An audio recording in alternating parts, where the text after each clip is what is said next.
참 예수님, 오늘은 11월 18일 연중 제33주간 금요일입니다.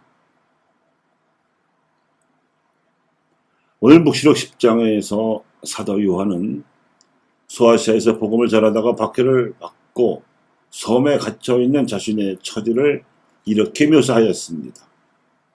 나는 그 천사의 손에서 작은 두루마리를 받아 삼켰습니다. 과연 그것이 입에는 꿀같이 달았지만 먹고 나니 배가 쓰렸습니다.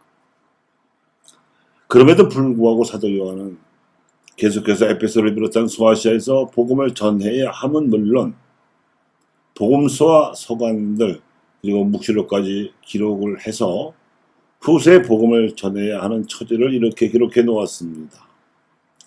그때 너는 많은 백성과 민족과 언어와 임금들에 관하여 다시 예언해야 한다 하는 소리가 나에게 들렸습니다. 그런가 하면 복음에서는 예루살렘 동성에 입성하신 예수님께서 성전에 들어가셔서 물건 파는 이들을 쫓아내신 이야기를 전해주고 있습니다. 3년 전에도 성전을 한바탕 뒤집어 놓은 일이 있어서 사두가이들이 눈에 불을 켜고 예수님을 감시하던 참이었는데 이제는 전국적으로 이름이 널리 알려지신 그분이 다시 한번 성전을 감독하는 대사제와 사두가이들의 권위와 권한에 정면으로 도전하는 행동을 하신 것입니다.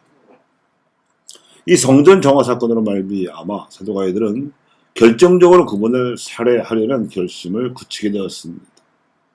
그런데도 예수님으로서는 재차 이 사건을 일으키셔야 했을 만큼 사두가이들이 성전에서 벌이는 횡포가 매우 심각했습니다.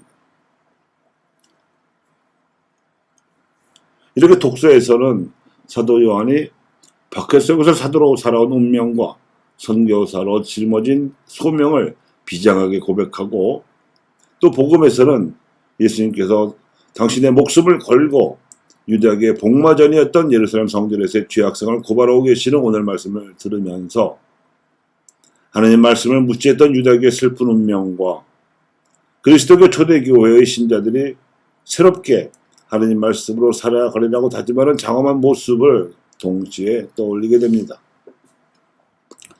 사도 요한은 예수님께서 7겹으로 복인되었던 두루마리를 풀어 펼치시자 그리스도의 인호를 받고 환난을 이겨낸 수많은 무리들에 의해서 새 예루살렘이 세워지고 이곳이 새하늘과 새 땅의 중심이 되리라고 예언하였습니다. 역사에 부침도 있었고 명암도 있었지만 가톨릭 교회 역사는 그 구체적인 전개 과정이며 이 땅의 교회가 박해와 일제강점기와 해방 이래 겪고 있는 역사 또한 그렇습니다. 제2차 바티칸 공회의 개혁 정신을 담고 있는 공동 합의성 문서에도 불구하고 우리 교회가 겪고 있는 모습은 공회 이전의 그들이 짙게 드리우고 있는 것도 사실입니다. 그러나 교회가 내부적으로 공동 합의적 삶을 일으켜야만 하는 일은 생명과 진리이신 그리스도의 길을 따라가는 길입니다.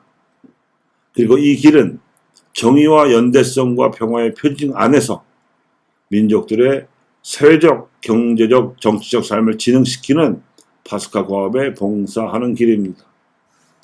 더군다나 권위주의적이고 기술 지배적인 시류의 위험 속에서 민주주의적 참여 절차가 구조적인 위기를 맞고 그 원리들과 영감을 주는 가치들이 불신의 대상이 되는 상황에서 대화를 실천함으로써 정의와 평화를 건설하는 공통되고 효과적인 해결책을 찾는 것은 절대적으로 우선되어야 할 일들입니다. 교회와 그리스도인들의 신앙이 향해야 할 사회적 관심이 여기에 있습니다. 또한 파스카 과업을 향하는 이러한 맥락에서는 가난한 이들의 부르짖음과 땅의 부르짖음에 귀를 기울이라는 예수님의 명령은 하나님 백성의 우선적 임무이며 모든 사회적 행위의 기준이며 이제 사회적 선택과 계획 수립에서 가난한 이들이 특전적 위치와 역할을 지니고 부의 보편적 사용과 연대성의 우선성이 강조되며 우리 공동의 집을 돌볼 의무가 절박하게 요청되어야 합니다. 이것은 전망은 정치적, 경제적, 그리고 생태적 차원에서 가톨릭 교회가 세상에 빛이 될 수 있는 길을 매우 구체적으로 밝혀주고 있다고 할 것입니다. 이렇듯 새로운 길을 가려면 두루마리에 적힌 말씀이 그 자체로는 찬란해 보이는 매력이 있는 반면 막상 이를 실천하자면 현재의 모습에 안주하려는 경향으로부터 회심해야 하는 고통을 각오해야 합니다. 공동 합의성을 공유의 결론으로 삼고 이를 몇 년 동안이나 국제신앙위원회 위원들에게 연구를 시키고 나서 전 세계 가톨릭 신자들에게 발표하게 한 프란시스코 교황의 의지는 오늘 복음에서 철옹성 같았던 예루살렘 성전에 도전하신 예수님의 용기를 연상하게 합니다. 가톨릭 신자들이 예수님의 명령대로 서로 섬기며 살아가는 일은 외부에서 방해하지 않습니다. 이제 그런 박해는 종식되었습니다.